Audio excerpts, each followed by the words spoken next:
Inside the all-new house of Public Discourse Radio.com. The house is an area in social media where individuals can come together to discuss societal issues, and from that discussion influence political action. Welcome to the house, where our house is your house.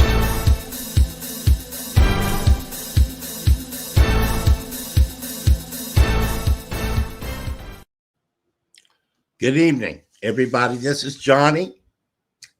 And we've got some serious stuff to talk about tonight.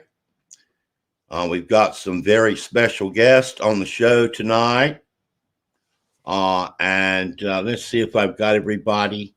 I need to add Chris. Yes, there's Chris. And we're going to try to get Mr. Pete Spano on here shortly. I'm sure he'll be here. But what we want to talk about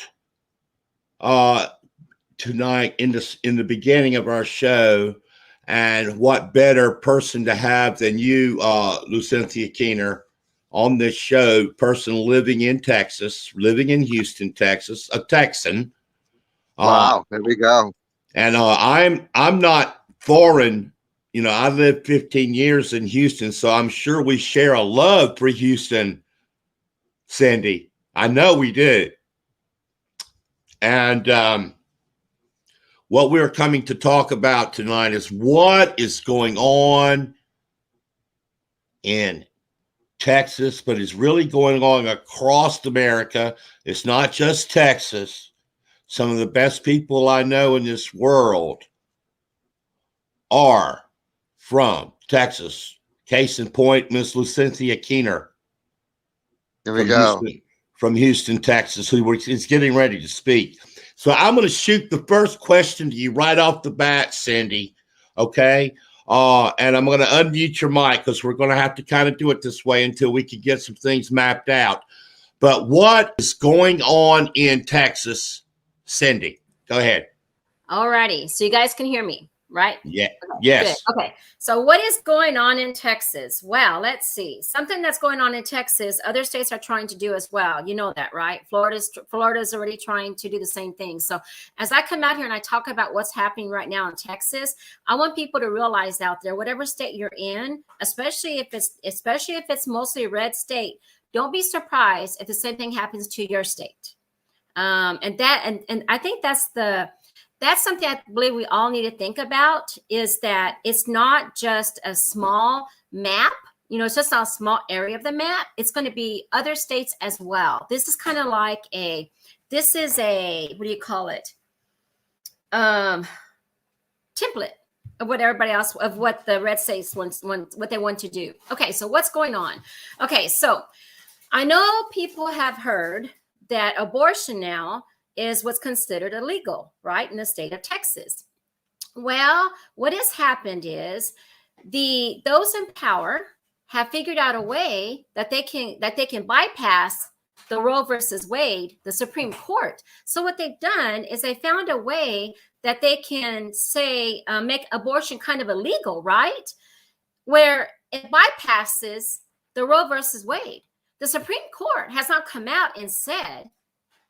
They have not come out and said that abortion is illegal. So what they've done is they had to get together and they had to figure out, what could we do? I'm pretty sure that they figured out, many years, what is it that they could do? Well, they found it. They found what they can do now in the state of Texas. And what they did is they put it on the people. So what happens is that it's a bounty now on a woman's head. So, for example, if right now, today, this is happening already, okay? If you have somebody that my neighbor across the street, and let's just say that there is another neighbor that's pregnant, and they find out that this woman is trying to get an abortion. What happens is that neighbor can turn that neighbor in. Mothers can turn their daughters in for $10,000. The Uber driver, if the Uber driver actually as well, will actually the same thing. So what happens then is it causes our courts. It's civil. So they found a way now to where they can feel proud of themselves by having the people out there, because the power is in the people, right? Think about that. The power right now that these GOP members, those in power right now, they want to put it on the people. They want the people to get out there. And so it's honest to God, the more that I think about this, the worse and the more angrier that I have become all day long. Because in reality, it's not about saving an unborn baby. It's about the power. If, for example, and I have thought, if these GOP members, this power here, if they truly cared, why didn't they figure out, oh, I want to stop abortion, but you know what? You can't. If you want to be idealistic and understand truly what the facts are, you are not going to stop a woman when she needs to have an abortion. You can't, right? So why did they not come up with something else? If, for example, if they said, you know what, I care about those unborn babies. Is there something else we could do? They could have done something different. They could have had these clinics where a woman walks in. If the woman needs, maybe she doesn't have money to pay for a baby. What if there was some type of programs for her? What if there was another child a young child that came in? What if there was somebody that had talked to that woman and said, you know what, we can give this child up for adoption? And what if there was somebody that came in with incest, or maybe a woman had come in that had been raped, and you try to help, but there's nothing you can do? That at that time is that woman's right to choose what she wants to do at that time, but she needs to have a safe place to do it in. A safe place, right? So to me, as I sit here and I hear about these pro-life, and I hear these people so proud of themselves, shame on every single one of you guys out there. You are not going to save those babies. In reality, you are going to cause women to die. And so, Johnny, as I sit here and I think about this, right? It's why did they do what they did? Bypass the Supreme Court. That's what they did. And see, I don't know. And so thinking about it's kind of scary. A law, Roe versus Wade, is there. The Supreme Court has not come out and said abortion is illegal. They have not done that. So here in Texas, they fixed it. Hey, let's put the people. De facto. It's de facto illegal. It's de facto. De facto, yeah. Yeah, it's on the people. Yeah. So, so when you sit here, I sit here, and as I think about it, people want to say, well, I'm pro-life. Well, I'm not pro-life. You mean to tell me that I'm not pro-life, that none of us are? Of course, all of us are pro-life. I hope to God we are. But there's reality checks. There's a reality check. If those people out there care about a woman, where's the programs to help them? You don't have to do what they're doing here in Texas. I mean, it's a bounty on women's head. It's a bounty. Women are going to die. There's a reason why Roe versus Wade was there. History. But you guys, all of us know here in the state of Texas, and those GOP members, Trump's party, that Trump party, right? They don't want history. They want to take the history away from the class, right? Our classes here. Because they don't want the white child to feel bad for himself because of what happened in the past. Now look at Roe versus Wade. Cindy, can I jump in real quick? Please, yes, you can jump in. No, I want your response here. Okay. because I was thinking about this. I was thinking about you today. I was thinking about Houston, Texas today. I actually got some video queued up about another situation that you've had to go through recently with a chemical leak and a chemical smell going on in your neighborhood there, which that's another story. But I wrote something down here, and I would like for you to bear with me. But when I get done, give me your honest response, and then Chris, when she gets done, and we're so glad you're here with us, bro. I'd like for you to weigh in with your thoughts. But here's what I'd like to say, or what I was thinking today. Let's see. In Texas, you are for free. You're just free to drink your horse. We're not going to say that word because I know you do not like cussing. Go ahead. But they're drinking Horse Dewormer in your state. Okay. These people are free to do that in your state, Cindy, and in America. Now they're free to smell your polluted air, and we know it's polluted because look, you just had an event just a couple of weeks ago, did we not? Yes, and it was very bad. I smelled it. It was miserable. Yes. Yeah, and they're even free to drink that nasty water and the fish and swim in that chemical-laden rivers and oceans they've allowed with their deregulations. Now, I love the area. It's the most beautiful area, but I am very reserved about whether I would even swim in the Galveston Bay, much less eat any fish from right on, in that with all the refineries are and things of that nature. Now, nextly, surely you lead the nation on gun freedom in Texas. Oh, yeah. And you got your women in check. I mean, they're free to carry their AR-15s anywhere, but when it comes to carrying a child, well, they're not free, are they, Miss? Are they? No. And rape and incest doesn't matter. Okay, and lastly, and then I'm going to get your overall thoughts, and then Chris, get ready, sir, because we want to hear what Mr. Salvation Rose has to say. But am I wrong in overstating this? Texans are proving to be what we already know. They're just being of some obscene hypocrites on a scale that baffles a lot of us that really are seeking the truth on a daily basis. How far off am I? And I'll let you have it now, Cindy. No, the hypocrites, it's 100. I mean, look at Ted Cruz. When Ted Cruz went, what did he ran off to Mexico, right?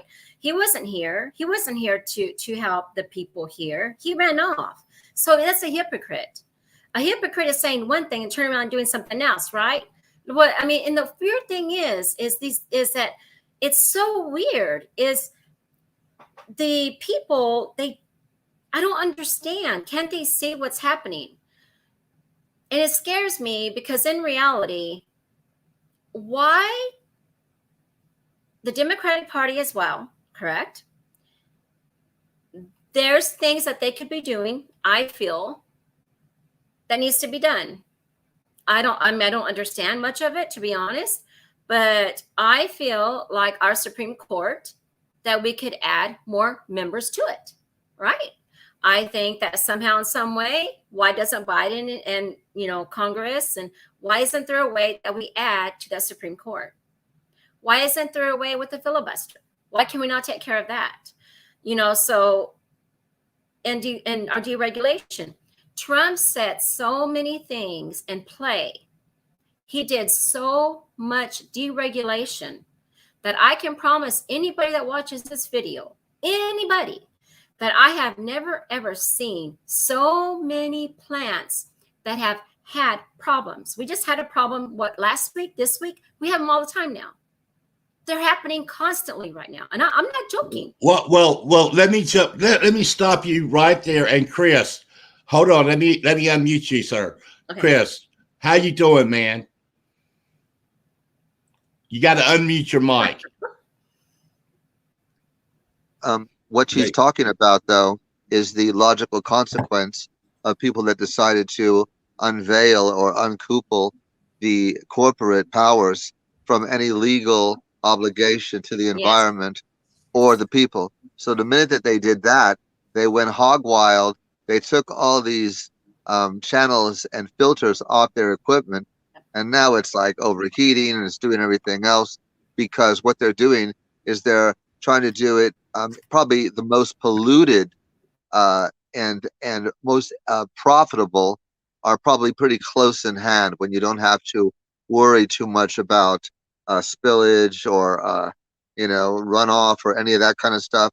So what we're going to see is a large scale kind of a dumping is happening, but the actual issues go far deeper.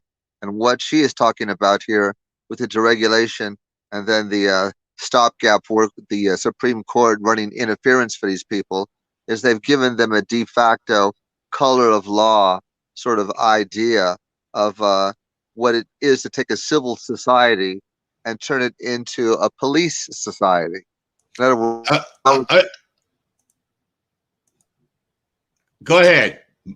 Well, it's politicizing one aspect of a woman's body and then providing a cash incentive. That's satanic. Yeah. Okay. That's satanic. You daggone right, but and I apologize for that little miscue there. But let me tell you something. You're absolutely right. And Luecynthia, I got you on mute, but because I want to play something. Okay, I want the audience to see something. I want to see a little clip from your recent live broadcast. And so many that you do that's so helpful. That's to so many people. They've been so helpful to me. They're grassroots media at its best. And it's about one of these Spillage Act episodes that went on in your neighborhood. And I know where you live. You live over there right in the middle of all these plants. Okay. And then let me play that. Let me try to get it so it works. Hopefully I can get it to work. Had a release of a chemical that there's certain levels for chemical plants. Okay, so our chemical plants around us, when there is a leak, there is a level, and at that level, if it goes above a certain level, and if it's considered dangerous to the communities around you, then if the chemical got past that level, then they would have to get it back down and be fined. And then it would never be able to go back up to a bad level, right? In other words, if you have a chemical plant that had a release of a chemical, then they would get fined and would have to make sure that it stayed at a lower level. In other words, it would never get back up there again. Well, what happened with Trump in office, they took away this one law that was created.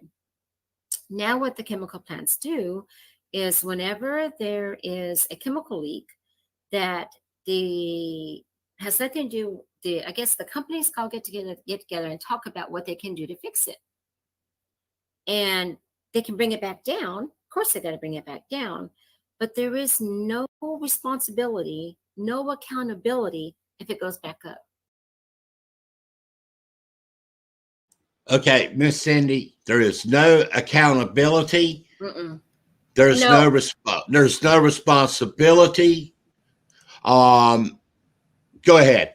That's called what it was. Once in, always in. I think that's what it was. Once in, always in. Before Obama left office, there was I don't remember what company it was, which plant, but there was I was trying to think how many people died. I wish I could remember. It was enough that Obama decided something needed to be done. So what they did was they did a once in, always in. And that meant that these corporations around us, that if something goes above a limit, a chemical has been leaked, then that meant that they would get fined, right? It would have to go back down. It would have to stay down. It would have to stay at that level. But once in, always in is no longer there. Trump took many different, it's not there anymore. So that means when there's a level that goes past what it shouldn't be, it's not a big deal. And if you think about how much money corporations make, it doesn't hurt them. It's hurting the people around them, but it's not going to hurt them. And, and so how many people out there even understand what happened? How many people out there even understand that we're sitting here smelling a chemical that makes us sick to our stomach and our eyes burn? How many people out there doing that realize what actually happened? See, you guys, I truly believe that communication and talking and letting people understand what's going on is so important. I believe that there are so many people out there that are on one side of the fence. And I believe that many people once they start to understand it, are going to be on our side, because we're sitting here fighting for them. When we're sitting here fighting, to make sure that our chemical plants are appropriately, what do you call it? I'm trying to think of the name for it. There's accountability that needs to be done. Yes, right? well, Regulated. Thank you. Regulation. I'll tell you what we're going to do, guys. That's it. And you talk about the people and all these things, Cindy, and I am so aware of them because I have lived in the city of Houston myself.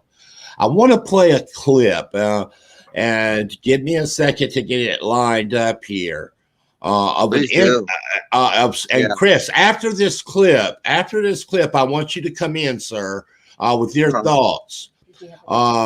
Because all right, well, put the clip on. Yeah, get that clip on done. Hey, babe, I'm getting there just as daggone quick as I can. I know you are. I know you are. A drug called ivermectin. In the United States, it is most often administered as an anti-parasitic drug for livestock, and now it is gaining popularity as a phony form of COVID defense.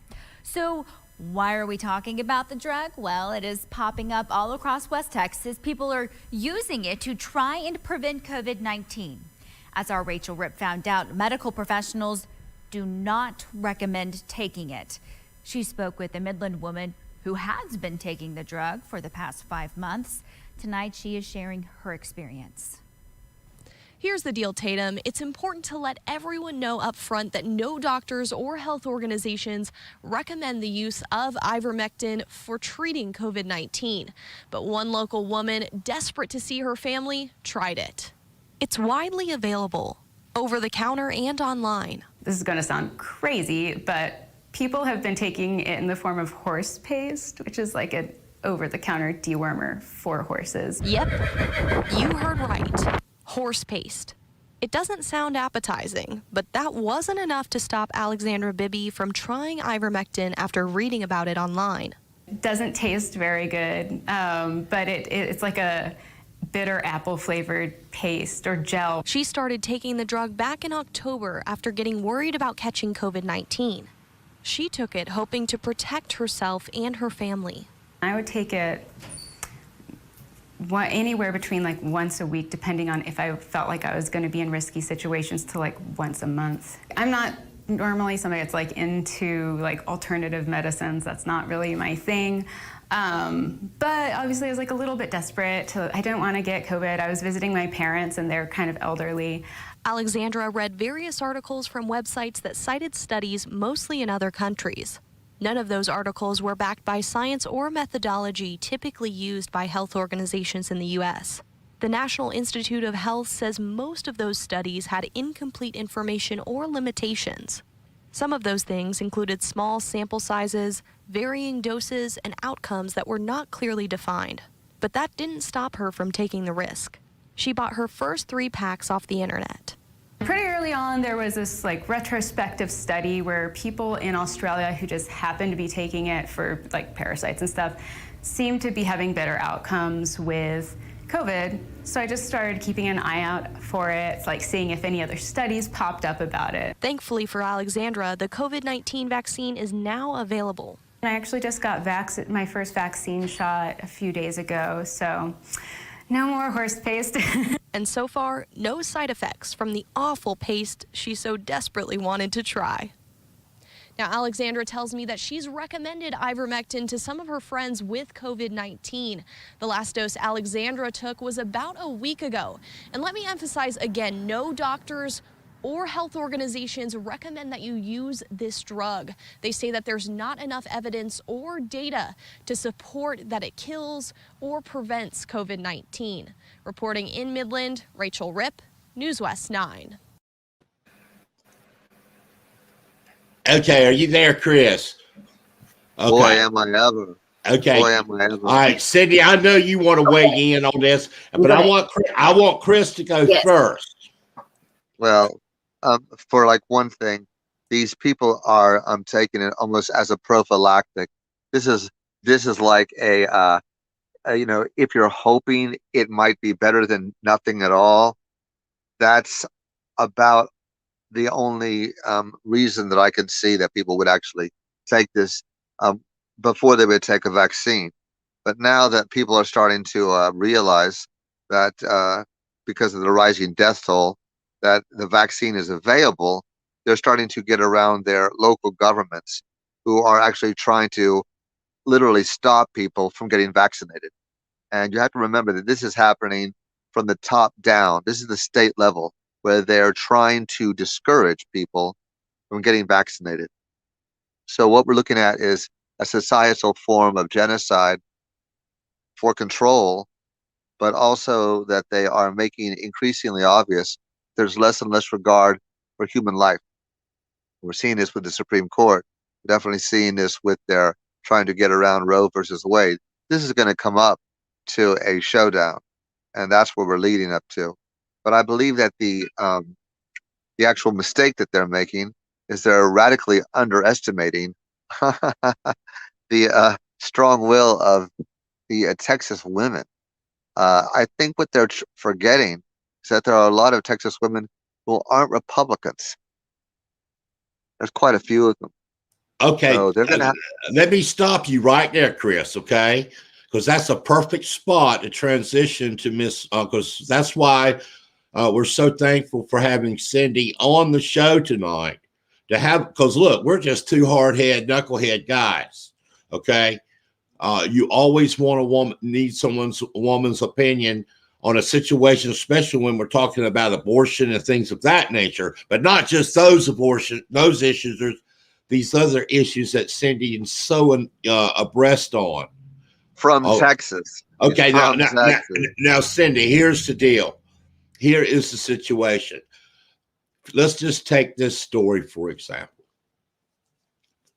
We don't want to be guilty of overblowing something. Are we over? I mean, you know, is this blase bullshit? Excuse me. I know you don't want me to cuss, you know, type stuff. But let me tell you what the facts. You know me. I think we've been friends long enough that I try to do my research proper. It's important. Okay. And I've unmuted your mic now. Okay. Here's what I got.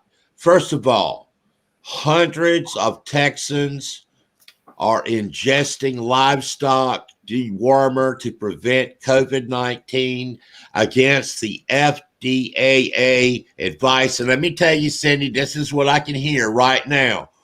That damn government, I ain't gonna take that. I'm gonna take that horse stuff if I want to, you know. Mm-hmm. Government ain't gonna tell me what to do. Now go ahead. Go ahead. Mm-hmm. You know, when you sit there and you think about what's happening with that, I think that people have lost their confidence in our system. And I think that Trump truly is the grandfather, or he's the one person I feel that although we all know, I don't want to go too much in one area, I forget where I'm at in this area, but I feel that a majority of people out there have lost confidence in who we are, right? They don't have the confidence in the FDA. They don't have the confidence in the CDC. They don't have the confidence in our government, where our confidence should be as a society, right? We should have that confidence. That's gone. Majority of people, it's gone. And Trump helps, and he's out there working it now. Him and his minions, they're all out there still doing the same thing. So they're still giving that same message out there. So people are scared to take the vaccine. It comes down to the fact that there's so much misinformation out there. And so they've come up with, what else can we do? On a personal level, when it comes to the ivermectin, it can be dangerous. If you're on blood thinners, and somebody out there isn't going to sit there and research to find out, you're not going to do that. You're just going to hear, oh, ivermectin's good. Horses use it, and yeah, exactly. So it's okay to take it. But let me jump in here. Let me jump in real quick, and then I want you to continue. Okay. Mm-hmm. Go ahead. Here's what the research says. Yes. The Texas Poison Center. Let me reiterate that, Miss Cindy. Mm-hmm. Excuse me. The Texas Poison Center hotline is burning up with people concerned about overdosing on livestock dewormer used to prevent or treat a coronavirus infection. So I believe, how we try to be accurate here. I believe there has been a death. We haven't confirmed that yet, but there may be a death. Go ahead. So so once you actually said you actually brought out what I was going to say next, is that people don't realize that the amount of a horse is different than our bodies. There's a difference. There's a huge difference. So I guess if I was going to say this to anybody out there that's taken it, the thing is, Johnny, is that you and I, none of us are going to be able to change somebody from taking it. There's a mindset out there that that's what they're going to do no matter what. And so if you are going to take it, please be careful on the dosages that you have. Number one, if you're on blood thinners, don't take it. It's just, there's much more that people have to realize if they go to take it. You just can't take this medicine without realizing what is the dose, what is your dosage you're supposed to be having. And it's sad. It's sad that in 2020 that we are a society that is not advancing. It's really sad. It's kind of depressing, right? Hey, look, Miss Cindy, first of all, depressing is an understatement. And I tell you what we're going to do. I'm going to make a statement here. Hey, and I'm going to make a statement here, and Chris, then I'm going to shoot it to you, okay, buddy? Because we need to hear you. We got to get you in here. But here's some this medicine. The U.S. Food and Drug Administration is warning people not to ingest it, but despite the warning, the product is sold out at ranch and feed stores. So I'm a country boy, man. I'm from the country. I grew up on the roads. Now I'm getting ready to unmute your mic and shoot this to you. But I'm a country boy, and that don't make no sense to me. Go ahead, man. You got to unmute your mic. Chris, unmute your mic. Yeah, it's not going to make sense because they're not doing it to make sense. This goes all the way back to the aberrations at the societal level that began with people like the Tea Party, who decided that they were going to take the doctrine of Jesus and turn it into political, bread and fishes. It didn't happen. What did happen was that the party itself was taken over by people whose ideas were not rational, and less rational they seemed were being defined by the evangelical community as they were more spiritual. In other words, climate change is impossible because God controls the weather, and any man that doesn't believe that doesn't believe in God or know the power of God. So this was their philosophic position. But what they used the actual doctrine for was to dissolve the separation between church and state. That's what you're seeing going on in America. This is a theocratic takeover with people like Trump and the rest. And Trump's about as religious as that chair you're sitting on. Okay, I want you to know that. But that's what they've decided to do. But this isn't going to work out for them. I'm going to tell you right now, there's going to be quite a backlash against these people all the way down the line from the DOJ down for all these illegal suppressive tactics that they're taking. Merrick has said he's going to come out and reverse every single statute, every single case, every single instance where they have actually flouted the law of the land, which is the Constitution. You know what? I would take Merrick Garland at his word. I do. All right, but I got to segue into this, and then I'm going to shoot it to you, Cindy, after I read what I'm getting. Just make. Let me tell you what the professionals about this say, and this is just a small issue among others. Well, it's not really a small issue, or I wouldn't be bringing it up, but it's a part of a larger issue that me and Miss Cindy have talked about since we've known each other way back when we were met during Bernie time, about where this nation's going, about listening to these authoritarian figures like Trump, who let's run through the brick wall, or let's take a what, and how large do you want it to be? But anyway, Dr. Sean Varney, the medical director of Texas Poison Center, said people are calling in with severe symptoms, okay? And I want you to listen to this. Nausea, vomiting, abdominal pain. However, you can have further symptoms. Now, there's the English language coming in there. You can have further conditions, including mental status changes. I don't know how that means. It screws you up. No, it's a neurotoxin. It's a neurotoxin. Yeah. What they're finding out is it's a neurotoxin. No, I did my research today. Yeah, it's a good. neurotoxin, and it is extremely damaging for people who aren't horses. You understand? In other words, the chemical composition of this is made for horses. I'm going to tell you right now, there's quite a difference between that and the delicate balance which goes on chemically in the human brain. So now they're going to find out they're going to get brain damage. They're going to get brain damage. Yeah, homeboy, they're talking coma, seizures. You're right. Well, you're absolutely right. Brain damage will cover it in a pinch. Okay. But what these people are doing is they've made denial their religion.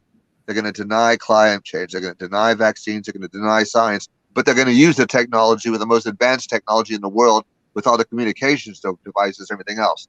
That part of science, that's real. But vaccines and things that other scientists make aren't. Wow. I mean, these people are living in an alternate reality altogether. The thing is, America's not going to join them. Just like we didn't join the South when they decided that they were going to keep people as slaves for eternity. We didn't sign off on that either. Surprise, surprise. Okay. I now, Miss Sydney, your mic is open now. Hear me out on this. I've even done a little more research, okay, because we don't want to be over the top here, okay? Mm-hmm. We will, but I have actually heard, and I don't know any other way to put this. I don't mean to be sarcastic here, but I have seen and heard of reports where people are literally pooping their guts out, drinking too much of this stuff. Now, you're right. We tried to offer a balanced report there from a Texas public media, by the way, that taken in a certain amount of doses doesn't mean everybody's going to go poop their guts out. But there have been some reported cases of that happening. But over and larger than that, it don't make no sense to me, Miss Cindy. What am I missing here? What's not batshit crazy about this? Please enlighten me. Go ahead. Okay. The way I see it, Johnny, is that so many people out there, they just have lost that they don't have the confidence in our system. They don't have the confidence. They don't believe. They don't believe that. They don't believe in the CDC. They don't believe They've just lost the overall confidence in who we are. That's really that's how I see it. And I don't blame somebody taking it. I don't, because they're trying everything they can think of mentally to save themselves. So the thing is that if you're going to take it right. Right? Honestly, people. I'm telling you, I know people that are taking it. I know people. Right. I do. And I know this. Some of the best people in the world that I know in this world live in Texas. So I don't want to be misunderstood that there's an indictment on everybody that lives in the state of Texas. Right. But no, of course not. But what I'm hearing and what we're seeing from voter suppression laws going on in your state to what was the more important issue that you began talking about, which was the abortion issue, the attack on those issues, and it all stems. And I want Chris, I want you to jump in here, buddy. Let's look at the January 6th riots that happened in Washington, Cindy, and where that trial is at right now. And then when you get done telling us where we're at, Chris, with that trial right now, okay, we're going to talk about the midterms coming up in March of 22. And Cindy, we need you to hear your thoughts on that from the Texas, because Texas, we made a lot of progress in Texas. This is what I think, and you guys tell me what you guys think. I feel that there are going to be those Republican women out there, I do, that are going to have a light bulb. Some of them are going to have a light bulb when they sit there and realize that their neighbors are going against each other for a bounty on a woman's head. I believe that. I believe that there are going to be, there maybe a small amount, but I do believe that there are going to be a lot of Republicans out there. You guys, I know Republicans that voted for Biden. I do. I know that there is a base out there of Republicans that are still trying to hang on. They're hanging on there by the thread. But I think somewhere down the line, I feel something's going to break somewhere. You guys tell me what you guys think, because what Texas is doing right now with our voting laws, what they're doing right now on a woman, how in God's name is it that in 2020 they have passed the Supreme Court? That's what they've done. They're bypassing the Supreme Court, Roe versus Wade. They found a way to do it by the people going out there getting a bounty on a woman's head. Did you guys know? Listen to this. That if somebody wants to go turn somebody in,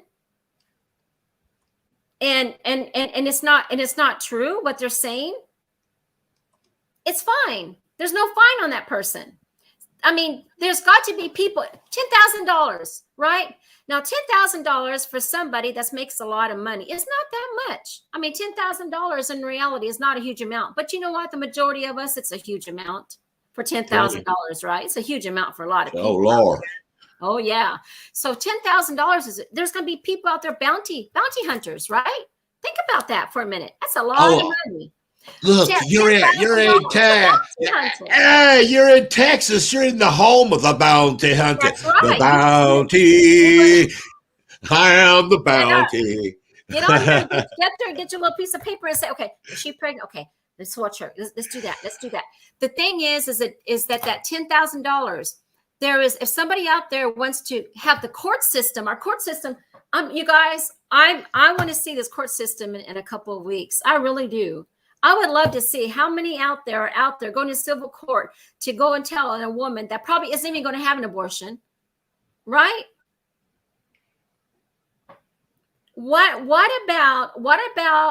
happens when a woman gets raped? A woman gets raped, right? And let's just say that the person that raped her is just waiting around. Oh, okay, she's going to have an abortion. Does he get $10,000? Will he be able to reap the benefits from $10,000 if she tries to get an abortion? Well, of course. This is tech. Yeah, so are those Republicans out there? Are they thinking about that part? Is there any type of common sense in thinking about that? Is there? I'm sure they think it's fantastic. What I'm about sure they women? think it's fantastic. I tell you what, let Chris go ahead, run up on that. Let's let Chris Okay. do a run in on that. You Okay. run in on that, Mr. Chris, and then I've got a true to life experience with the Texas criminal and civil justice system, and I want Miss Cindy to hear it, okay, and see if it makes any sense to her, because I think it adds value, Cindy. I don't know how much time you can spend with us in the Progressive Talk Zone. We want to welcome everybody to the Progressive Talk Zone. I'm Johnny Hill, the founder of the House of Public Discourse. I've got Luecynthia Keener. We call her Cindy. I don't care. That's what we love her. We've got the Salvation Rose, Christopher Witt Diamond. We got Pete Spano trying to get in. We're having some technical difficulties. He keeps trying to get in here, and I can't get you in, Pete. For some reason, it says you need to plug your. It says you will need to connect your mic and cam before you add them. I've got everything done on my end, but that's a technical thing. We'll take care of that later. But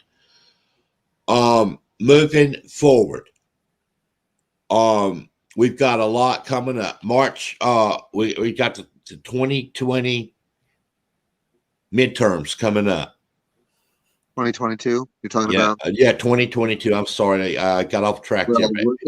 We're in the middle of it now, but let me reiterate what she was saying. Yeah. What we're doing is we've run into the conservative methodology, whereas if a woman is going to be raped, well, their idea is this is really a blessing from God. So what she should do is just sit back and enjoy it, since she really can't stop them. This is their attitude. Could there be anything more satanic or more horrific than people who call themselves Christians and try to say that being raped is actually a blessing from God, because after all, you're going to have a child, and isn't that a wonderful thing? Okay, so what we're looking at is not just the perversion of Christian doctrine into something that is its diametric opposite, but the fact that they're using it as a tool of oppression to try to bring women back into the idea of being chattel slaves, very much the Handmaid's Tale and everything else. But I'm going to tell you right now, there's going to be a backlash all across the board, because women are not the same women that they were 40 or 50 years ago. And I'm going to tell you right now, the women that voted for Biden and sat there with their husbands and just kind of smiled and said, yeah, right. You know what I mean? A lot of people went into that voting booth and didn't vote for Trump, or what they did do, they voted for Biden and then they went down ticket and went for the Republicans, not the one at the top. And I'm going to tell you right now, they're going to run into that same crowd trying to pull this. People like Beto and Rourke and some of the other, real fighters down there are going to unite with a lot of other groups in back of this issue. And I'm going to tell you, the Constitution's being threatened right now. And if the Supreme Court wants to abrogate its responsibility, we will enlarge that court. We will do it. Okay? We will do it. It was at 10. We had Supreme Court justices. At one point, we had 5.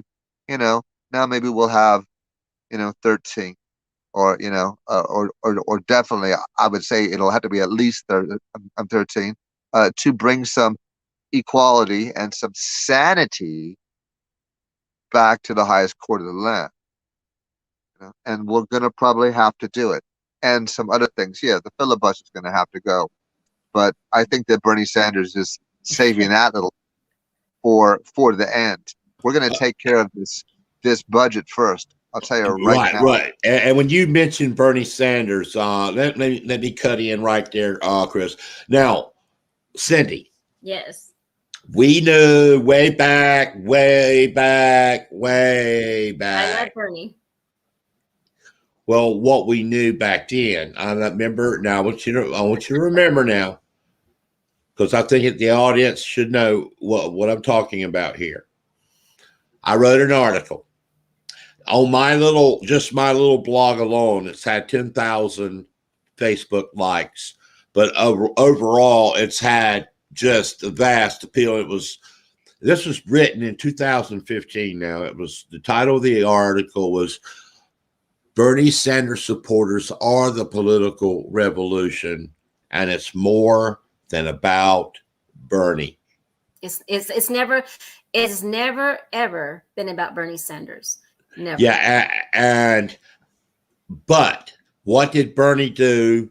And you taught me so much, and you brought so many of us, all of us together on that show. And I think when I say show, you're just a little live broadcast that you used to come on and do.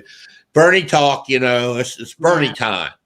Okay, but it's brought a lot of wonderful people together to this very day, and that's why I appreciate you being in the Progressive Talk Zone here in the all new House of Public Discourse Radio.com with me, Johnny, tonight.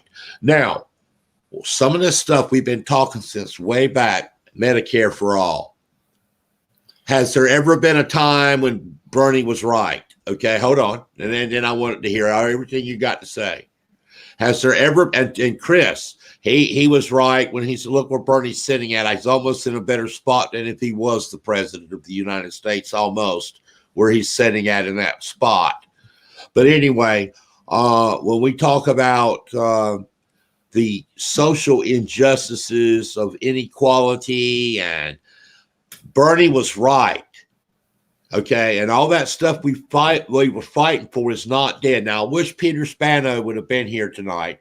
We, for some reason, can't get him in here. He was just a major heavy hitter leader in that. Here we go. I think we got Peter in.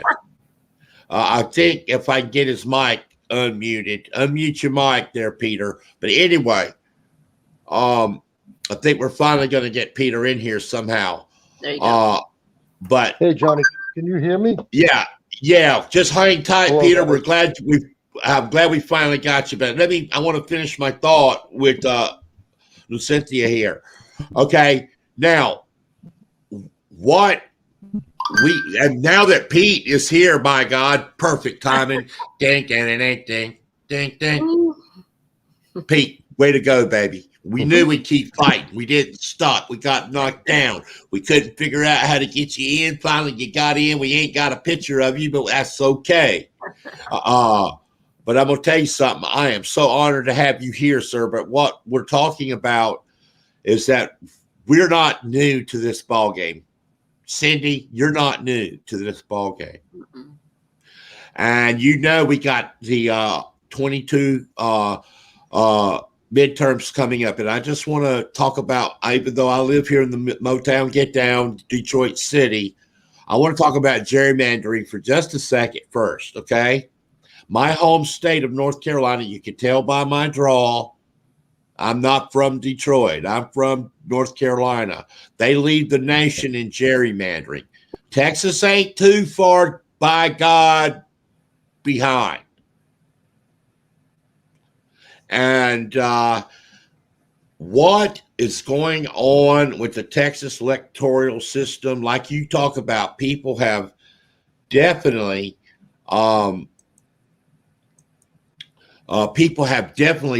faith in the process, not just in Texas, but everywhere.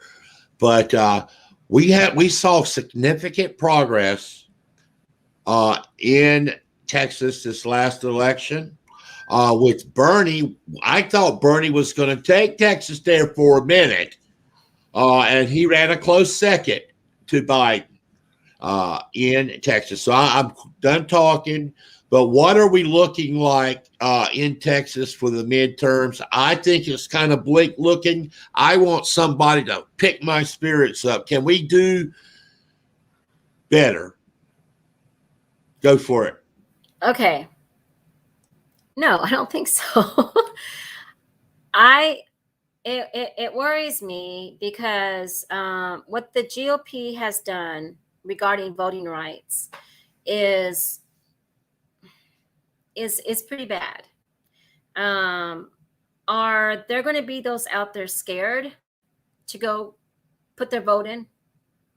Will they be able to have access to a place where they can go vote. You see, the way that I see it, the only way that the GOP and the Republicans can win is to make it harder for people to vote. That's the only way they can do it. And by the way, they have to have this facade that Trump won. Trump won, right? So because Trump won, the election is rigged. So they have to pretend the election was rigged. So in order for Mr. Greg Abbott to feel like he's going to be back in his seat again, he's got to feed his base. Well, to feed his base, what is he got to do? The election, there is no proof in the state of Texas. There is no proof of any election fraud. There is none. There hasn't been any. They haven't been able to prove anything. So all that they can do is do what Trump does, is to keep saying things over and over and over and over. People believe it, right? Isn't that what Trump is good at? Trump is good at going and suing everybody, right? He's good at saying lies constantly out of his mouth, but pretty soon people believe it. And so when you look at our GOP in the state of Texas, well, look at what they're doing. There is no election. There is no proof of what they're saying. And it's the weirdest thing to understand how they can go about and do this stuff when there's no proof. It's the weirdest. It's like it doesn't make any sense. Okay, here is we're gonna get Pete some perspective from Pete in here in just a second. But this goes to why we're talking about Horse Dewormer and the dumbing down of America overall. We've done a lot of research in it, about this situation. We've seen this before. Yeah, we've seen this before. Remember, everything that Hitler did in Germany was legal. And that's what scares me. Legal.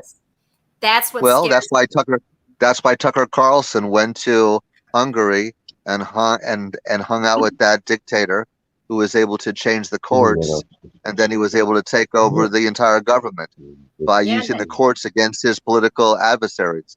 Okay. So this is not new. This is not new. No, it's not. This is history repeating itself. And I'm going to tell you something. We've got Mr. Pete Spano. Pete, can you hear me? Yeah, Johnny, Pete. I can hear you. I'm sorry. Okay. Sorry you guys can't see me. I remember probably went to my connection. Well, no, that's okay. What's more important that you're here. I would like for you to, before it's a great segue, sir. Where I think you know what we're talking about here tonight. Now, no one was at the grassroots level, and we can go back further, but let's go 2015. Okay, I think that's far back enough. And what me and Miss Cindy were just talking about, who was doing Bernie time back in 2015,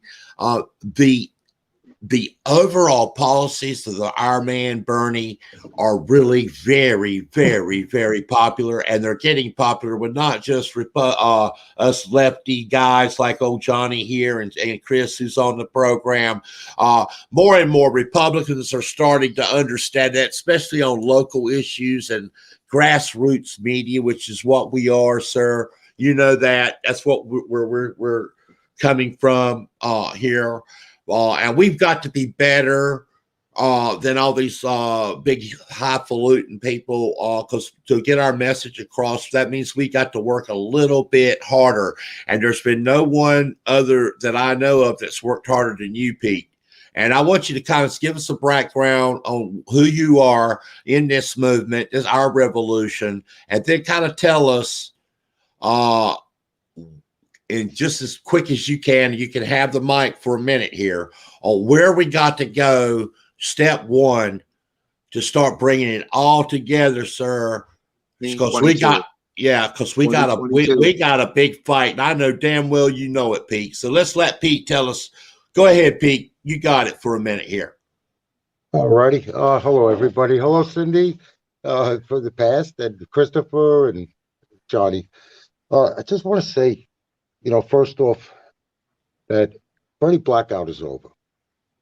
Trump was elected with 23 minutes of airtime. Senator Sanders and our movement, it's a two-prong approach. Obviously, we're still here 6 years later, and we have infiltrated double the squad, et cetera, et cetera. We're going to make it short. Has switched. Trump is like a rabatic dog 3 blocks away and you hear him barking. And he's effective because the windmill noise syndrome has carried over to where we are today, to the point of, we'll take dewormer today and cat piss tomorrow. In other words, it could be made up. Look, I fight over the years on Senator Sanders' orders, basically. His influencers, his people that fought this fight and said, hey, look, fight the misinformation campaign. They're going to kill Americans. That was a year and a half ago, okay? We shut our campaign down there because of this COVID. And we knew what was coming because we're the same people who knew the Proud Boys was, the Oath Keepers, all the players that are playing everybody. We've been exposing them through the Intercept, our affiliates of ours, the Real Journalistic Integrity, and on and on. I can name a lot of people we were associated with. And we rised them up over the years, and now they were very effective.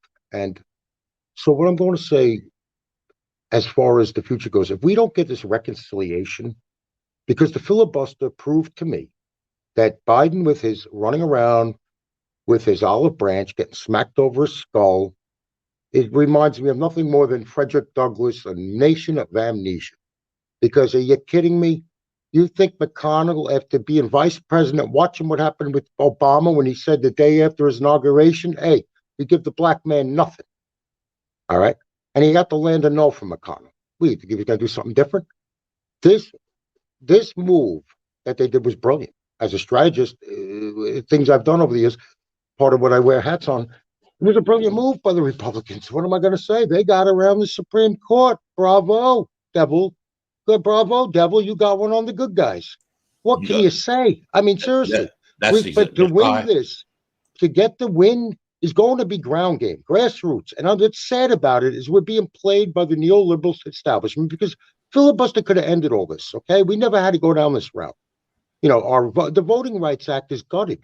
Just like Cynthia was saying earlier, and you guys were bringing up the methane that's released.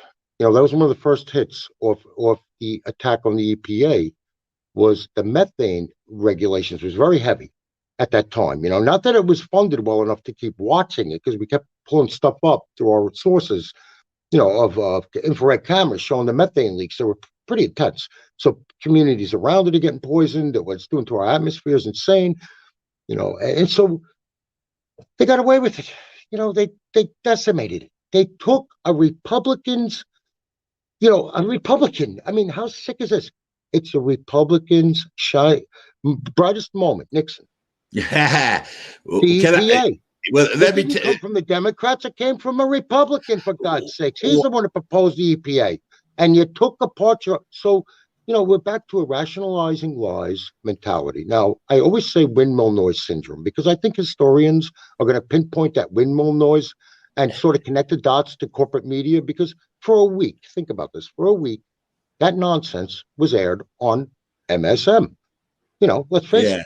Now, when I grew up in a bar, if you came in a bar 30 years ago and you sat with us, we went near my kid and said, hey, hey, man, stay away from windmill noise. I had a billionaire tell me that stuff's dangerous. Let me tell you what would happen to you. The first thing you'd be told is leave or quiet up. And what would happen second? You'd basically be told to go see a psychiatrist. Nobody would buy into it. Nobody would say, oh, yeah, I got to go around the windmill. In other words, doing that constant has caused, we're at a point of Dunning-Kruger effect, is totally there. The only way out is reconciliation. Has to be tangible. We're at a point of tangibility.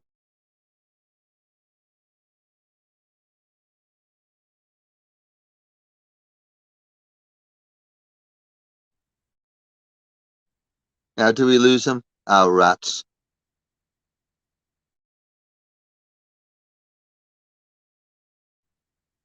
I don't hear him. Oh, fudge. He's brilliant, man. Spano is so on it, man. Tell him. I mean, the cat is unreal. The cat is unreal. He hit it all in about 5 minutes. He hit everything. It's unreal. Where's he at? Is he talking? Oh, no. I don't know. Ask Johnny. Hello? Yeah. Yeah, we can't see him. Everything progressive. I think we may have lost him. Well, see, he was out in a storm. He was out by Long Island. They got hit out there. I'm amazed he was able to get through. Oh, he got hit. Oh God, he was right in the middle of it. Long Island. Peter swatted. They got swatted by that. By what? They had six tornadoes up in thing. The subways are underwater. Underwater. There's cars under the. I mean, this is a catastrophe, man. I tell you what. Climate change, wasn't invented by the Red Chinese. I tell you what, Miss Cindy. I tell you what. Let's do, guys.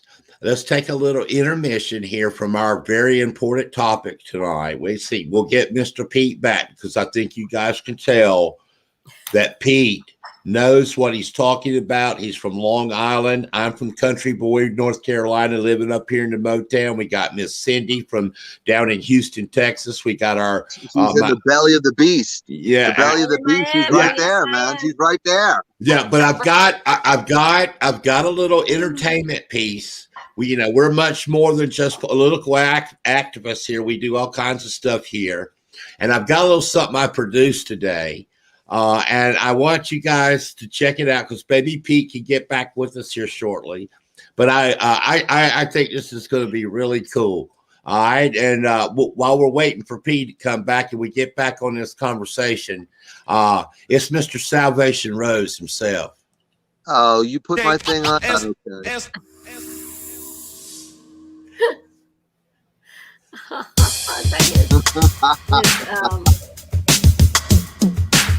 Dax Records, yeah, Memphis. Oh my goodness. Yeah, I was here with a CNN producer, Glenn Emery. Yeah, this was 2016, I think. Wow.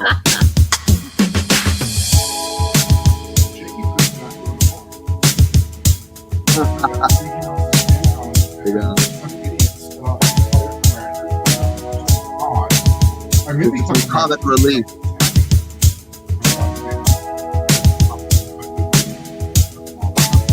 I happen to think you dance pretty good, man. Okay. Yeah, you do dance pretty good. I never amount to nothing. To all the people that lived above the buildings that I was hustling from that called the police on me when I was just trying to make some money to feed my daughter. To all my people in the struggle, you know what I'm saying? It's all good, baby, baby. It was all a dream. I used to read Word Up magazine. Salt and Pepper and Heavy D up in the limousine. Hanging pictures on my wall. Every Saturday, rap attack Mr. Magic Molly Mall. I let my tape rock till my tape pop. Smoking weed and bamboo, sipping on private stock. Way back when I had the red and black lumberjack with the hat to match. Remember rapping Duke, the hard. Hey. Dancing good there. Thank you very much. Okay, guys. It's temporary. Yeah. Temporary. They're just on the spot there. Well, that's a CNN producer. That's a CNN producer who took that video. Glenn Emery. Yeah. So it's pretty good. That's a good video. Okay, it doesn't look like he's going to get back, but let's get back on what we were talking about. We're talking about what's going on in Texas. It's really going on a lot in a lot of the red states, but it's really, guys, I live up here in Michigan. It's going on up here in Michigan. I think you've seen it in Pennsylvania yourself. Absolutely. Chris, and here's what I want to talk about. Let's talk, for example, Chris, and this is something that I know you're an authority on. What's going on? Where are we at with the January 6th hearings with Trump? And what's his involvement in that? And are we going to get this guy to court, or is this a waste of time? What's going on there? Talk to me. Okay. Well, basically, they discovered this: the Mercers and the Koch brothers financed most of the people who were in Washington, D.C. with $1.5 million of Bitcoin. Bitcoin was actually paid to these people, and the fact that the FBI says that there is no link to any kind of widespread conspiracy or that they were working together in concert or tandem is an absolute lie from beginning to end. That's where there was so much chatter on the airwaves that the newspapers were publishing the fact that there was obviously going to be some trouble. And this was months ahead. And newspapers are not, generally known for being that accurate about, matters of intelligence. But they were right on the money this time. And the FBI says they can't see any relationship between all these people showing up at the same time. Well, yesterday they discovered that Trump personally was able to bankroll most of these people through his shadow organizations to the tune of $4 million. Now we're getting an actual figure that it took $4 million from Trump's people through a number of these little umbrella organizations that got all these people in Washington, D.C. on the same day. So that looks more like what you might say is a classic conspiracy. In other words, a number of people. But the phone records, that's why they're flipping out and making all these threats. Those phone records will prove that all these people were being kept in the loop about what was coming down. That's why in the Capitol, people's panic buttons were removed out of their offices. They were removed out of their offices a week before it happened. Why did they remove the panic buttons out of congressional offices to when, if people showed up or anything happened, they couldn't summon security? Well, that seems like kind of a strange coincidence. Why would all of a sudden so many of these security devices have suddenly been disabled? I don't like it. I don't like what happened at the Pentagon when Trump put all his people into positions of a pretty high authority, and then somehow we couldn't get the National Guard to go 8 miles from where they were stationed in battalion strength, Washington, D.C., to shut down these seditionists. No. What happened is this. The women got those ballot boxes with the seals on them, and they got them out of the common fare. And by the time those people came in and got there, those ballot boxes were gone. They were gone. And that's what they were trying to get, but they just weren't quick enough. And those women got those ballot boxes, and those things weren't light. But they got them out of that hallway down there, all 50 of them, all sealed. If they'd gotten those, that would have been it. Okay, but they just weren't competent enough. But the women were a little bit more competent than they were. Okay, Thank Chris. God. Okay, thank you, Chris. And look, okay, that's a good stopping point, but that was absolutely brilliant. That was absolutely correct. Now, don't I know it? Cynthia, don't I know it? Okay, Cindy. Now check this out. The other day, you know how I've tried to stay unconfrontational with people on Facebook. It just does no good. You're not going to win any. You just got to try to, make a point, maybe try to show as much professionalism as possible and hope they get it and all of that. Okay. I was having a conversation with a Texan. Good luck. I was having a conversation with a Texan.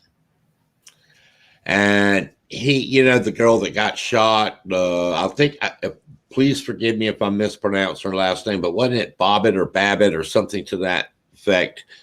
Like that, like someone like trying to break through an armed cordon, the Secret Service and Capitol Police, to come in and then sit down and have a nice rational conversation with the people who were in the congressional, building, trying to, get our president verified in the election process, and she just happened to come in because she had a dispute, which could only be settled by breaking the windows and the doors and coming in with all of her friends to sit down and have a chat. Wow, it sounds kind of like violent and scary. Oh, don't you think? Okay, now here you go, Cindy. This is what I'm saying. This is what I was talking to this Texas guy about. Okay. Okay. He didn't consider he considered that a homicide. She was in the right, the cop was in the wrong. He made a statement. That he was how is he in the wrong? Okay, let me finish, Chris. Okay, that's what I'm saying. She made the and her support. He was making the statement that she was, a protester. We know what those people were doing was a little level much more than, oh, I'm a protester. These people were breaking, like Chris was saying, breaking down windows, breaking down walls, sliding through glass door windows. One guy, one protector, or one guy, a policeman, died getting caught in those security doors that close. He got caught in one of those. Now, here's my question to you, and because our topic tonight, what's going on in Texas, but really what's going on in Texas is going on all over America. Miss Cindy, I know no one in the House of Public Discourse who's got his heart. I mean, we all got good hearts. That's what brings us all together. But has as good a heart as you. What is going on in Texas? Why are we seeing all this craziness? I know one of it's they hate the government. They hate the government. They hate the government.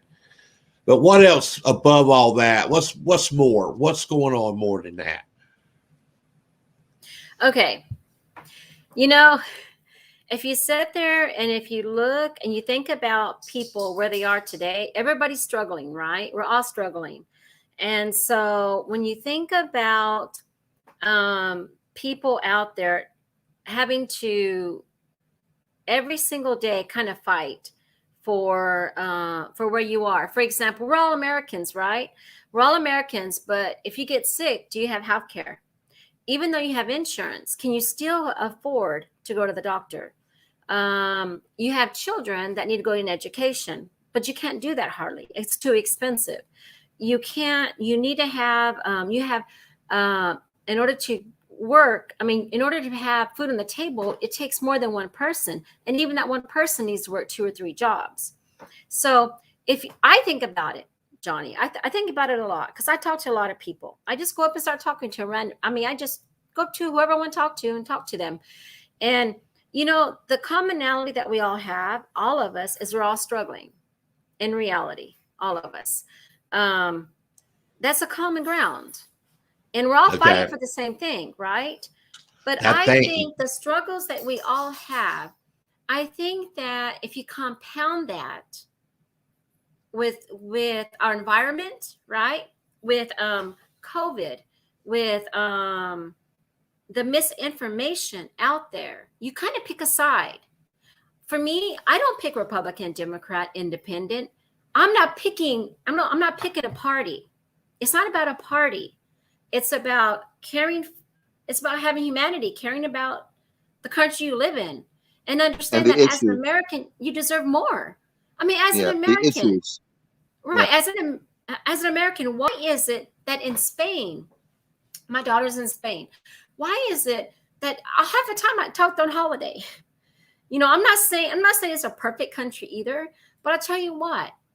It's more, she gets sick, it's fine.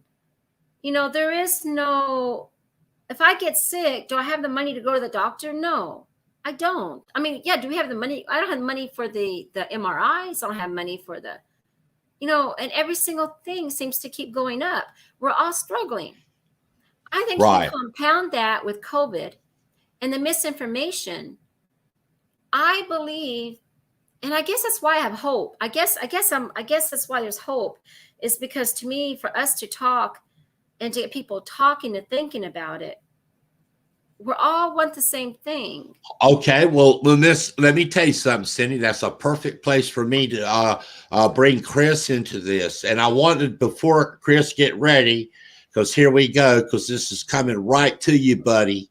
This is right down your line. But I want to read something. I'm a writer, Miss Cindy, and words mean a lot to me. Words, just words. And you mentioned the word commonality. Mm-hmm. Commonality is why me and you are talking and why Chris is here now. Mm-hmm. I want to post this here. commonality, the state of sharing features or attributes or commonality of interests ensures cooperation. Another term for commonality, no, and I want to list, I love this second one. Noble intent. The word noble intent lifts you as hero above the commonality of everything going on. Okay. Now, Chris, you're a spiritual person. You're not the Salvation Rose for nothing. Why is commonality such an important reason for us having this conversation we're having right now? Go ahead, bud. You got it. Unmute your mic. Okay. No, I'll tell you why. Because our social construct is based by a large part on the gospel of Jesus. I call him my father Jesus, but the commonality is this. Jesus hid his divinity in his humanity. Those who find their humanity will end up testifying to Jesus' divinity, because humanity is where he gave us that new heart of flesh and took away the heart of stone. At that point, the world changed irremediably. Also, at that point, he took the law, which was external, and he made it internal. As for what you thought of in your heart was now placed in the same position of responsibility as what you had done physically before in your body. So if we're going to talk about where America's going, what we're looking at right now is the people that have found their humanity are being led to the divinity of Jesus. Those who have only found what I might call is the commonality of their own person, their own self-interest, they've actually gone away from that. So what they're trying to claim as divinity, they have lost their humanity. So that is where they have traded it away, and they find this divinity, this using of the Bible as a weapon. But Paul said the word in its letter is death, and its spirit is life. So if you want to know who rides that fourth horse, in the Revelation, that's the word in the form of the letter. That's death. Okay. That's literalism. That's not what the gospel actually is, as you'll discover. But anyway, our humanity is the key. That's the commonality that we all share. And Bernie, of all people, was able to transmit that in a very honest, sincere, and factual way. Okay, but that was his philosophy, which was doing things, not just talking about them, but to actually do them. You have to remember, that was a virgin in the whorehouse, didn't take any corporate money for 40 years in Washington, D.C. You don't think that's a miracle? Well, you don't know what a miracle is. You don't know what a miracle is. Well, Cynthia, you don't think that's a miracle. Well, you're talking with Cynthia Keener.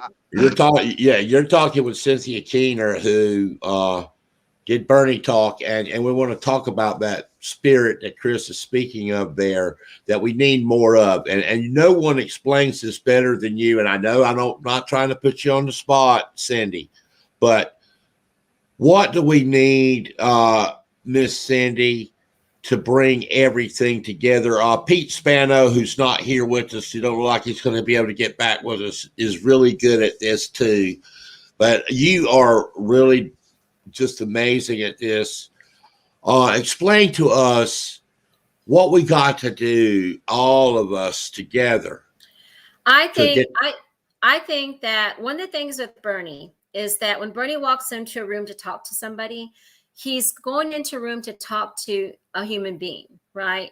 He's not going into a room and looking at them as red or blue, or he's not doing that. It's not about a party. Even for Bernie, it's not about a party. I think that a lot of the time, a lot of the problems we have right now, I think, is people tend to put themselves into a party, or tend to. What if we took that all away and just look at us? We're all fighting all of us, we're all struggling. If you look at the abortion issues right now that's happening in the state of Texas, I can guarantee you none of us want to go have a baby aborted. That's not, I mean, that doesn't mean that we're all, as if we're not pro-life. Well, the thing is that life has reality checks too, right? And so if people could just understand out there, if I'm talking to a Republican right now, and you're going to tell me that you're pro-life, well, I'm going to tell you that we have a commonality because I'm pro-life too. Absolutely. Right, because nobody is pro-abortion. That's the reality. Reality is nobody is pro-abortion. Right. Yes. Exactly. So people could listen and understand what is my viewpoint. We all have the same point. Okay, I want to save those babies. Absolutely. But we don't do it the way that it's being done. We don't do it. Why can't we say, hey, we want to be able to save those unborn babies. Okay, let's provide resources. Let's make things available for women. And men, we won't save all of them, but that's not our choice. That's not our choice. So being able to understand somebody else, put yourself in other people's shoes, right? I think it's easier for us to do that than vice versa. I think if you're talking to somebody out there that's on the right, I hate to say right, I hate to say left. I know. But let me jump in. Don't lose your thought. Okay. But you're not wrong in saying that, because there is this chasm there. There is this, right, left. It's all kinds of, and we're going to touch on that. Now, go ahead, finish. I'm sorry. Go ahead. So then, so the whole thing is that some people on the right and some people on the left, it's not about a right or a left thing. It's not. You're going to have those people out there that are going to say, well, I'm right, and I'm a Christian. You're a Christian. Okay. So when that child is born, they're not going to matter anymore, because you're going to say that woman needs to pull herself up by her own bootstraps. How is that what Jesus would do? How is that being a Christian? Right? Let me interject something here. I'm a country boy from North Carolina. My grandma Hill is from Duplin County, North Carolina, which is cucumber country, and she had a saying. Okay, when an old biddy, a chicken, they call it a biddy, and Grandma Hill, you said, Johnny. She said, Johnny, that biddy thinks he's clean. He really thinks he's clean. But the truth of it is, he's really shitty, because he's really dirty. He just come born, because he's got his chicken stuff all still wet, And that's what I think we're seeing all across the board. We got people who really think their morals are the end all be all. Now, I don't think I'm overstating that, because I think so. Yeah. I've been studying this for about 10 years on my own. You say, well, you ain't got no credibility. Well, I've been studying it for 10 years. I've got some things I've written. I think I've earned a little bit of credibility to speak. I think so. I think this authoritarian and I know there's some on the left too. We're not being one-sided here, but where you're living at there in Houston, I know, because I lived there myself. There's a lot of this authoritarian follower syndrome. I'm a Trumper. If Trump says drink the horse shit, I'm gonna drink the horse shit. Okay, but I know I may be over the top. Okay, I know I may be over the top with this. Okay, but what my research has found that, and I think we were fair. We were fair in saying, people are dying. We don't know that anybody's died from doing it yet. Okay. And like you said, you're such a freedom person, Miss Cindy, that you're not against people taking it. And I may be, bloody neurotoxin. It's not, It's neurotoxin. It's not that I'm against, them taking it. I know they're going to do it. That's right. So if they're going to do just it, take as little as possible. Take as little as possible. That's what she's saying. Well, she's trying to save their lives. She's saying, take it as little as possible. Right. You And know? for me, Okay, that's for me, and you got to understand something, Cindy, and I know you live right in the middle of all that toxic waste. my God. It's only she it's only lives- getting worse. Get her out of there. She Get her lives out of there. She shouldn't be living there. She lives in Pasadena, brother. She lives. You remember that movie, the Urban Cowboy? I know all about it. Oh my God! It's a pipeline. The people that live on that corridor have the highest cancer levels. Damn near in America. Yeah, where I'm at, and you know what? And it's not going to get any better because it can't get any better. No, it can't get any better. Now with Abbott and the rest of those people down there in Texas, they sold you out to the energy companies who made billions of dollars. I mean, don't get me started. Yeah, Don't let's let. Don't get me started. Let me tell you something. Do you want me to tell you something? You ready? Yes. Okay. You ready? In Pasadena, Texas. Now, I think I forgot what year it was. A couple years back. I was pretty much involved in going to the city meeting council, the city council meeting, because of DACA, and I was with a group there, and there's a lot I could talk about, but I just want to tell you something really quick. So, I learned a lot. I saw things happen that was wrong. I couldn't believe what I experienced, but anyways, that's for another time. What I want to talk about is in the city council, after Trump took away the once and always in, then that gave plus the tax breaks for the plants around here. What happened was there was a leak, and so I attended some of the meetings over there, and so what happened is the people were asking to have these monitors put closer, have these monitors in Pasadena. And so what happens is when there's a leak, then these houses in that area will know, right, that it's above a certain level. Okay, but there wasn't enough available. So they went and they were asking to have this put in. Okay, they said no, that they didn't have the money. That was not possible. They just couldn't do that for the community. Okay, watch this. So after that, the plants, they already got their bonus, their tax bonuses, but they went to the city council and they asked for more of a tax break. Now, don't laugh about this, okay? But what they wanted to do is they want to get that tax break, but the only way, but they're asking, hey, if we do really good here, if are you guys still there? Yeah, keep talking about it. Okay. They said if we do really good and we do everything that we're supposed to do, can we get that tax break? Well, they gave it to them. They gave the tax break.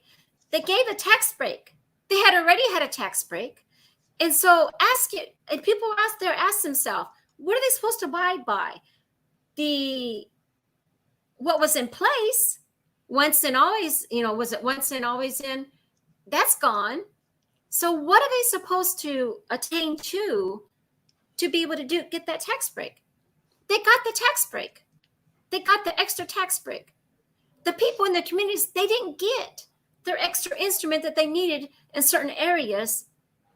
If there was a leak. Yeah. How many people in Pasadena, Texas today understand what happened? How many people even have any clue what they did? That's the problem, Johnny. That's the problem. People It's a good example. It's a good example right there. People and she was on, she was there. She saw it.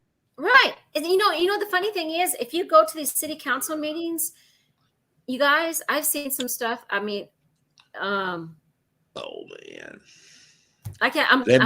That's another time.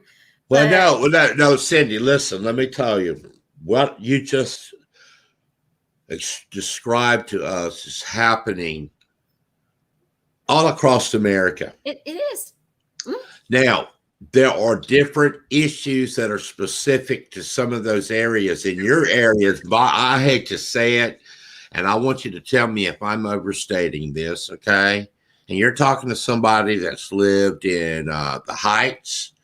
I've lived in Southwest Houston. I've lived on the north side. I've lived in the ghetto 3rd Ward for 2 years of my life. Okay. Oh boy. And look, I'm a proud member of 3rd Ward. I lived there for 2 years of my life, and not a damn soul messed with me. And it's supposed to be this bad neighborhood, right? You know what I'm saying? Now, I've done all kinds of jobs, did all kinds of driving. Depends on how you act too. Depends on how you act. Well, that might be true too. And thank God for it might be true. Well, it's the upbringing I had with a lot of cool brothers that brought me up and taught me how to act. Then I have to give it ain't just me. But anyway, tell me. That's what I just said. All right, brother. All right, bro, man. Thank you. But look, tell me if I'm wrong, Cindy. But over there by Baytown, over there by LaPorte, over there by where you live in Pasadena, you're going down. I want to say, I want to say almost 290. I'm not sure, but you're going down towards Galveston, League City, right? All of those areas. Mm-hmm. Now, am I wrong, and am I overstating? You know how hot it gets down there in Texas. It's subtropical. It's damn near it gets very hot. Mm-hmm. Yeah, it's Key humid. West. Yeah, humid. It's Key West humidity. Mm-hmm. It's Bahamas. You can smell that chemical stench. You can, yes, especially when you're in LaPorte and Baytown, where I'm at right now. You can't smell it like normal, like my brother and his wife do, my sister-in-law, because they're right there.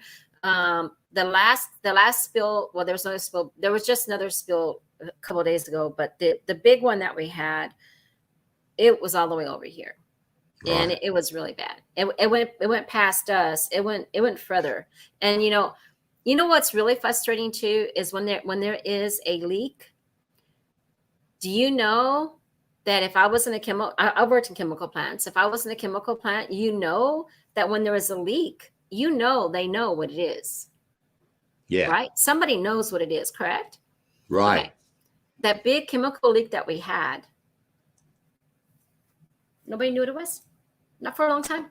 So everybody's over here, I'm looking on next door and we're all talking about, what is this? What's this? Oh, it could be this or it could be that.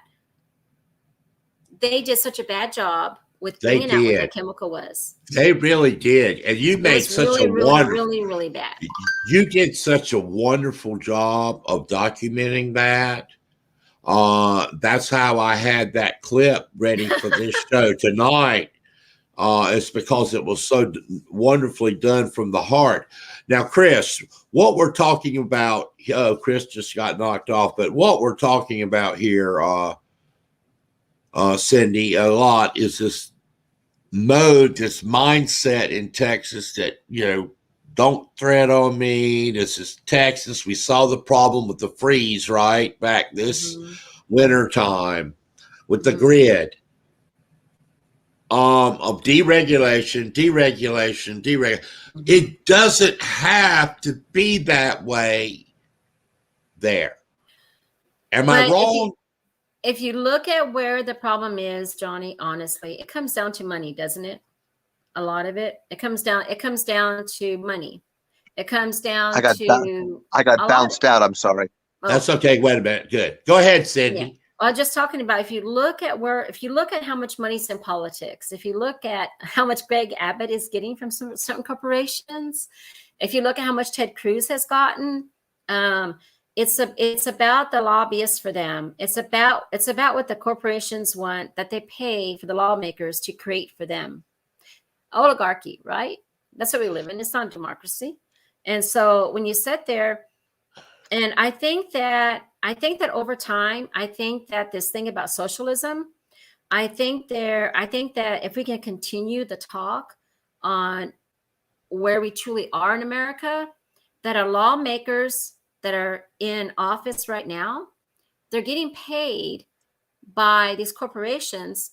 I'm pretty sure I am pretty sure in Pasadena, Texas, I'm pretty sure there's some good money going on around there. I'm pretty sure there is. Well, You know, that it brings, takes laws yeah, to create them, that right? brings us full circle on why we're always together It's and why money. we're friends. Yes, right. We're friends because of this same conversation. And what we're talking about here, Chris, you got bumped off there, and I'm going to unmute your mic.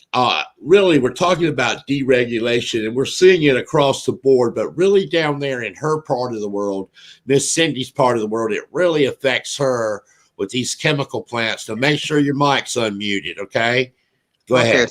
Yeah, it's open. Well, the deregulation and the blatant disregard for people's health and lives, like with Erin Brockovich and some of the other people who started out in pretty much her same locale, the same the same companies are behind most of this pollution.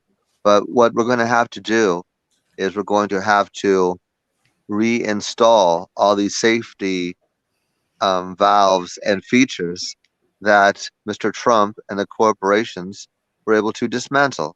In other words, we're going to have to reinvest in these regulations and the safety of the populace as being a national concern for the national health of the American people.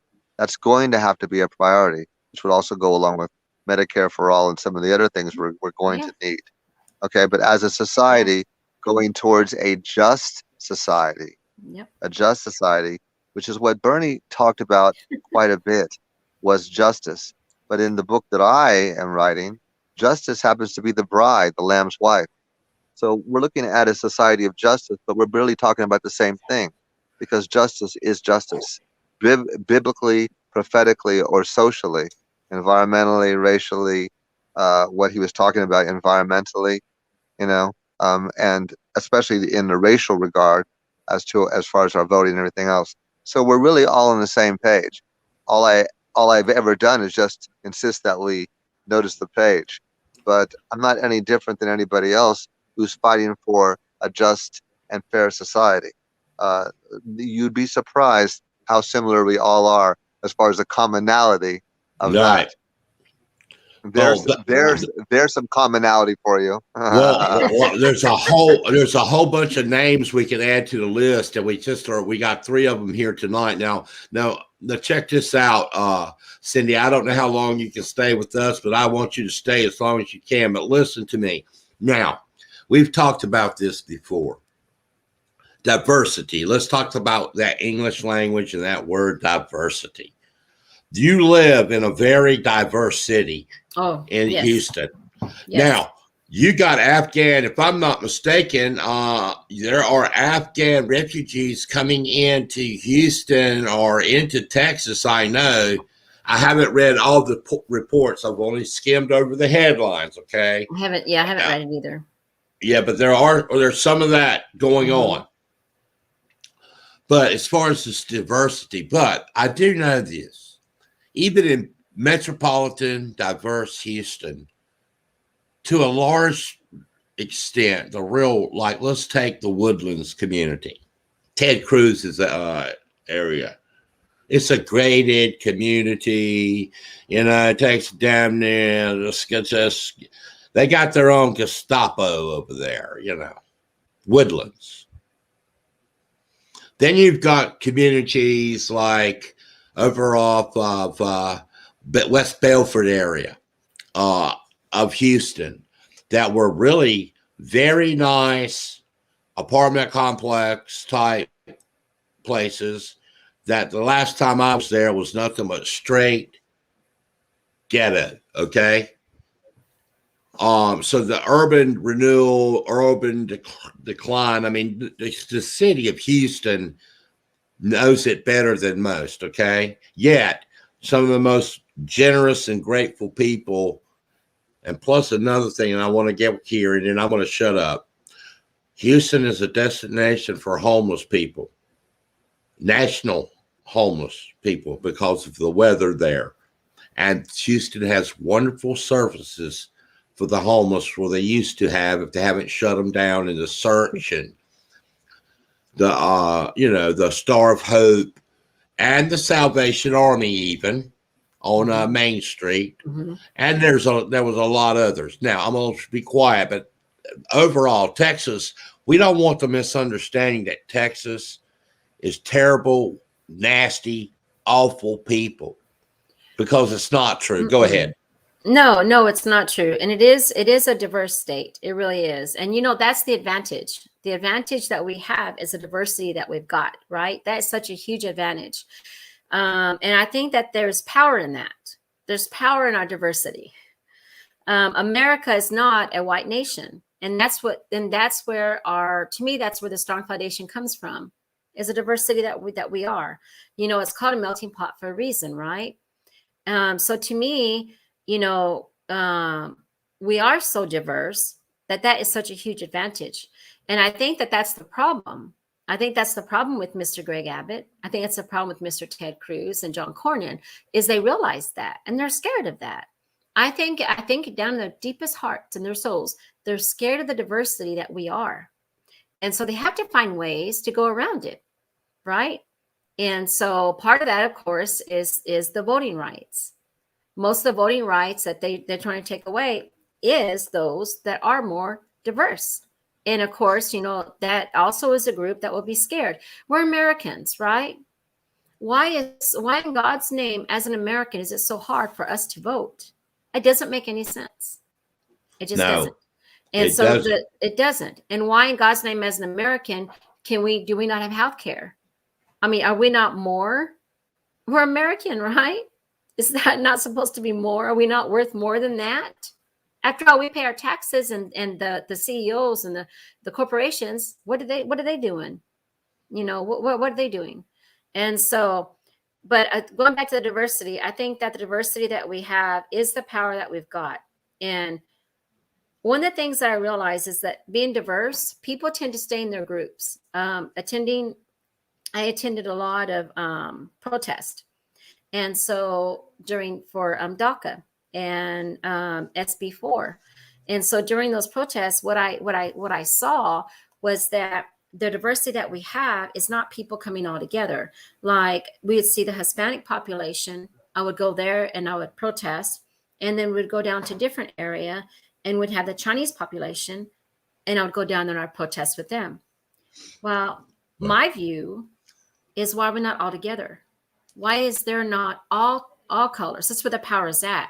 The power is not in this community and this color over here, and in this color over here. It should be all together. So the diversity is power, but it's not being used right. And that was my experience and what I learned, being very much involved. Well, that's my experience in Houston, because now, correct me if I'm wrong, I bet you it's still there, but there's a certain area over there by Sharpstown or somewhere in that area where the street signs have the Chinese street symbols. Yeah, we have that. And we also have our Middle Eastern community as well. Yeah. So to me, my viewpoint is that we all need to stand up together and fight it together. I mean, the voting rights, there should be, I attended the Palestinian. Now that was a protest. You daggone right. I've never seen so many people. I've never seen so many people out there as I did with that Palestinian protest. I was there with them. I've never seen the people like I did then. It was packed, but a lot of it was Palestinians. You had a lot of us there too, but can you imagine them? Martin Luther King, right? When you look at Martin Luther King, what did he do? He brought people together. It wasn't about just him being Black and getting out there. It was about freedom for equality for all of us. It's called unity. It's called unity. Right. Unity comes out of the diversity when the goals start to become the same. In other words, when people unite along, as Bernie Sanders did, among the economic issues, social, racial, environmental, when they can unite, then this diversity becomes very, very powerful, especially politically. So this is what they're trying to stop. They're keeping us separate as the Chinese community, this community, and the media is to blame for this also. But the real strength, as it says in our charter, e pluribus unum, out of many one. one purpose for these people, because they're all, as you said, struggling. But that is where the diversity takes on the character of real political power, a real politic in the body politic. That's what they're afraid of. That's what they're afraid of.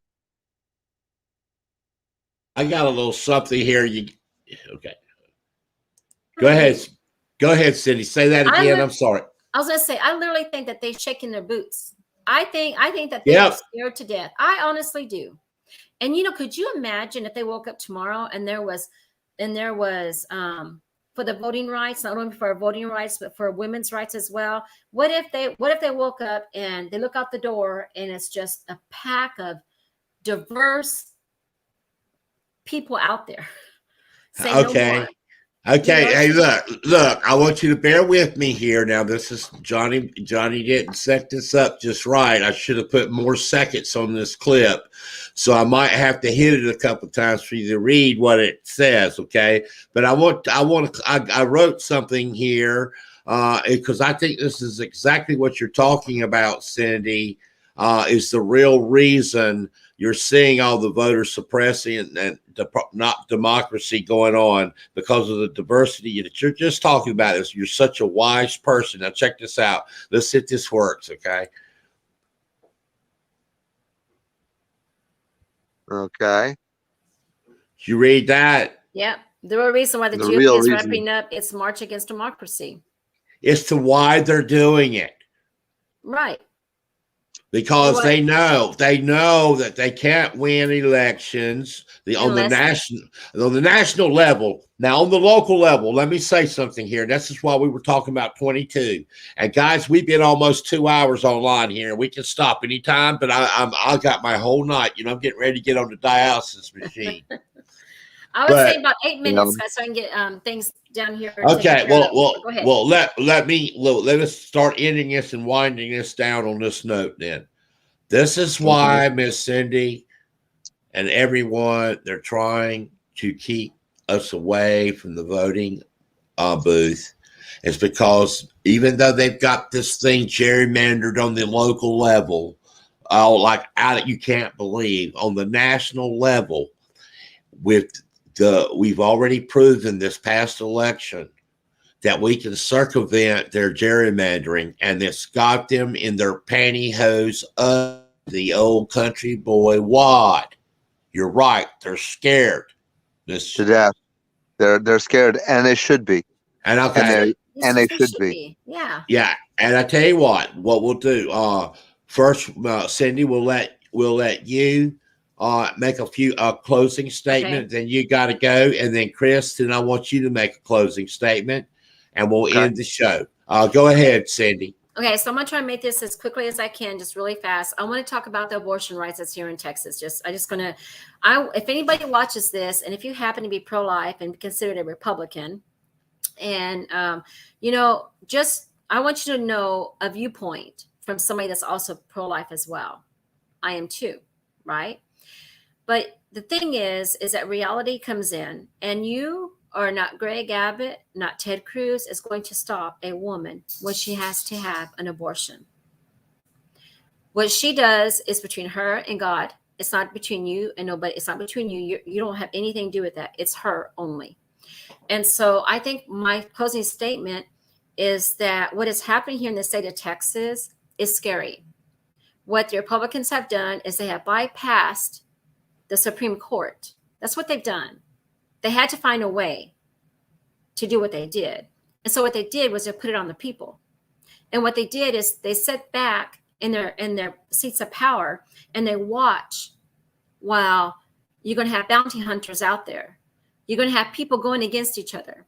You're going to have a court system, civil court system with people in there causing it. To me, that's not what we're supposed to be about. That's not what an American is. And so to make it's sad. It is scary. And I just hope that if anybody watches this, I just hope that maybe by listening and understanding a little bit, maybe it can change a viewpoint. I don't know. But, it's after this, what's next? What is next on the agenda? I wonder what Thank, it is. thank you so much, Cindy. As I knew you would be, you said that so beautifully, so wonderfully. And I'm not just saying that. And I'm just, if it seems soupy and syrupy, it's not. I mean it. Okay. It's from the heart. It's It from the is. heart. It is because I care. That's what we are. That's what we are here in the House of Public Discourse. Is we're attempting to be anyway as professional grassroots media journalism. This is what I hope we're getting accomplished tonight. You're living right there in the dead center, one of the most largest spots in America. Epicenter. She's at the epicenter. That's me. Yeah. Yeah, and the epicenter. And like I say, I'm trying as hard as I can to talk you into doing your own show, and I think you should. Now, we're going to switch this thing over to you, bro. We're going to switch this thing over to you, brother Chris. Now, okay, so what I want you to do is this. I want her to do her own show. So find somebody to pay her to do it. Yeah. And she'll do it. Yeah. Find someone to pay her to do it so she can afford to do it. And we'll put her out on the field and we'll give her a car and a camera crew and she can go around and she can do that for us. So you work on that, my friend, and I'll tell you what I'm going to work on. You hear that, Cindy? Now, listen to me. Listen to me. You're sitting in Houston. Let me tell you, I got my start, Cindy. I did a show from a hotel on Old Spanish Trail in Third Well, that's Ward. great. That's great, Johnny. Then you know exactly what to do to put her right there on the map. Well, so go right ahead, and I'll help you. I'll help you. I'll get her the sponsors right down there. I'll go. I'll grab Beto O'Rourke and those people, and we'll have him. Okay. Well, why not? Okay, but what I'm trying to say, Cindy, and you know I'm not lying here, is that we all live in areas where there's a human interest story, but you live in an area where there's a lot of human interest stories. Yes. I know because I got my start there in Houston, Texas. They're making videos at that hotel. It looks like the way it's shaped, it looked like an old yellow sub from the Beatles song. We all live in a yellow submarine. Yellow submarine. They have a hotel there like that? Oh my God. I called it, well, that wasn't the name of the hotel, but I called it Another Day at the Yellow Sub. And it was all the stuff that was going on there. But Chris, designed by Peter Max, no doubt. Yeah, but Chris, let's don't get off topic here. Here, I want you to be the closing. I want you to close this out, man, because you do such a wonderful job of this. But what we're talking about here is not just what's going on in Texas, but what's going on in Georgia. You've been right here with us the whole time through that craziness. You've got a really good grasp of what's going on with the Trump. Are we ever going to get this guy behind bars? Are we just pipe dreaming it, bro? Are we going to ever see him behind bars, or should we just not even worry about it? What's going on, bro? Talk to me. Well, I would to sum up everything that we're talking about tonight, and the fact that we are talking about it live because it concerns us, and people I think can tell that we're not just sitting here. We're trying to express things which we feel are common to a lot of people, but also the direction that we're going in as a nation has now fractured. In other words, one group is going one way and the other group is going the other. So there's a separation. Now, some people are going to the biblical level and saying, well, it's the sheep and the goats, and people are taking it to different extremes. But what's really happened is that people have decided to value each other or to value something else. It doesn't matter what that something else is, because you cannot serve both God and mammon. The people with Bernie Sanders and the other people who are progressives or whatever seem to find commonality in the fact that all these people in America deserve to have health care, good jobs, place to live, transportation, perhaps a guaranteed income of some kind. Okay, their interest is in the people. The other people are more interested in power, wealth, in a sense, and status. But that's a perversion of the American dream. The American dream is not for just yourself; it's for everyone. This is what's been lost. The American dream wasn't just supposed to be for one group of people or a certain kind of people. It was supposed to be available to all. That's what liberty and justice for all actually entails, the pursuit of happiness. But this was supposed to be for everybody. Now, happiness can only be purchased by a certain group of people. You know what I mean? That's going to end suddenly, I assure you. Okay? Because people do deserve to have better lives. And I think people are starting to fight for them because that's why they're trying to take away our vote. And that's all I'm going to say. We're going to go into 2022. I think that we could probably get 22 Republicans replaced. How about that? Me and Peter Spano believe that could happen. About 22 Republicans replaced in the Senate.